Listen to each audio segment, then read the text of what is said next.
न'आव खुसि आरो गोजोन लाखिनो थाखाय माखासे राहाफोर आरो हुदाफोरखौ नाजावनो हायो। हेल' लोगोफोर, जोंनि बड' इनफ' पइन्ट चेनेलाव नोंथांमोनखौ बरायबाय। दिनै बे भिडिअ'आव जों न'आव खुसि गोजोनखौ माबोरै सोरजिनो हायो बेनि बादै रायज्लायगोन। सानफ्रोमबो गाहाम देहानि राहानि सोमोन्दै बर' रावजों भिडिअ' नायबाय थानो थाखाय चेनेलखौ लाइक, शेयार आरो साबस्क्राइब खालामनो दाबाव।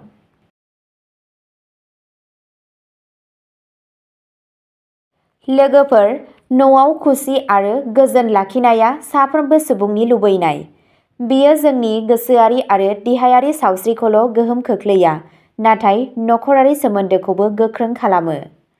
गोदान मुगानि जिउनि मुखुब आरो नारसिननाय आबहावायाव न'खौ गोजोननि मोनसे रैखाथि गोनां जायगा बानायनाया जोबोद गोनांथार। फिसा फिसा राहाफोर आरो मोजां हुदाफोरखौ नाजावनानै जों जोंनि न'नि आबहावाखौ खुसि आरो गोरोबलायनाय खालामनो हायो। फै जों बेबादि गोहोम गोनां राहाफोरखौ मिथिनि, जाय नोंथांनि न'आव खुसि, गोजोन आरो जौगानाय लाबोनायाव मदद होगोन। सेथियावनो दङ मोजां गोहोखौ लाखि। फुङाव थाब सिखार आरो न'आव फुजा एबा ध्यान खालाम। सानफ्रोमबो फुङाव न'आव बेल एबा शंख दाम। न'आव सम सम मोदोमफ्रु धुप-धुनाखौ सावबाय था। नैथियाव दङ साखोन-सिखोनखौ जोथोन ला। न'खौ साखोन-सिखोन आरो साजायना दोन। गाहाय दरजानि खाथियाव हाब्रु जमा जानो दाहो।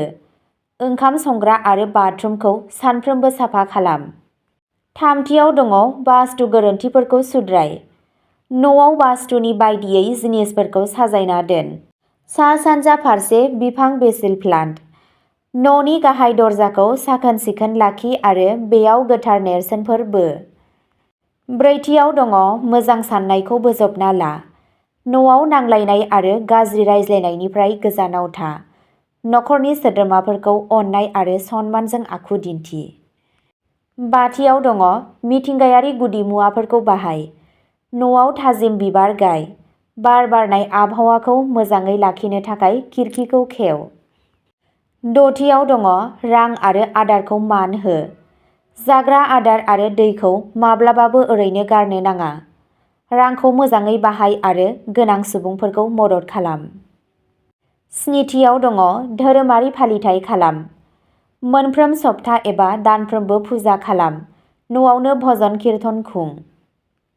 दाइनथियाव दङ सान्थि मोन्थोर रोजाबनाय। सानफ्रोमबो अम शान्ति शान्ति शान्ति मोन्थोर हो।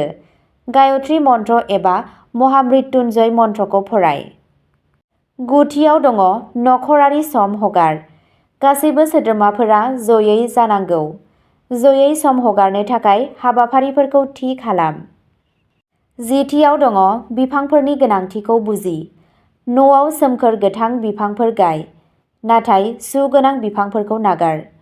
न'आव बेसिल, रां बिफां आरो तुलसि बिफां बायदि बिफांफोर गाय।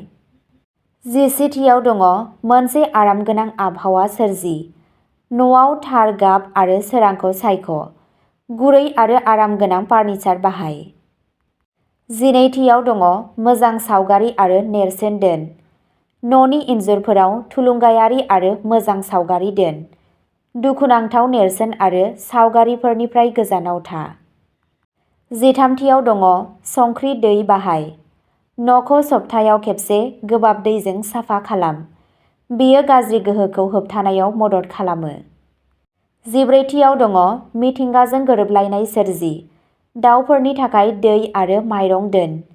जिब-जुनार आरो दाउफोरखौ अननाय आरो जोथोन हो। जिबाथियाव दङ अनसुंथाइ हो आरो सिबिथाइ हो। गोरिब आरो गोनां सुबुंफोरनो अनसुंथाइ हो। सिबिथायनि हाबाखौ नेमबादियै खालाम। बेफोर राहाफोरखौ नाजावनानै खुसि, गोजोन आरो जौगानायखौ न'आव लाबोनो हायो। अब्ला लोगोफोर, दिनैनि भिडिअ'आ बेखिनियावनो जोब्बाय। नोंथाङा भिडिअ'खौ नायना मोजां मोनदोंब्ला चेनेलखौ लाइक, साबस्क्राइब एन्ड शेयार खालामना होदो। गोजोन्थों।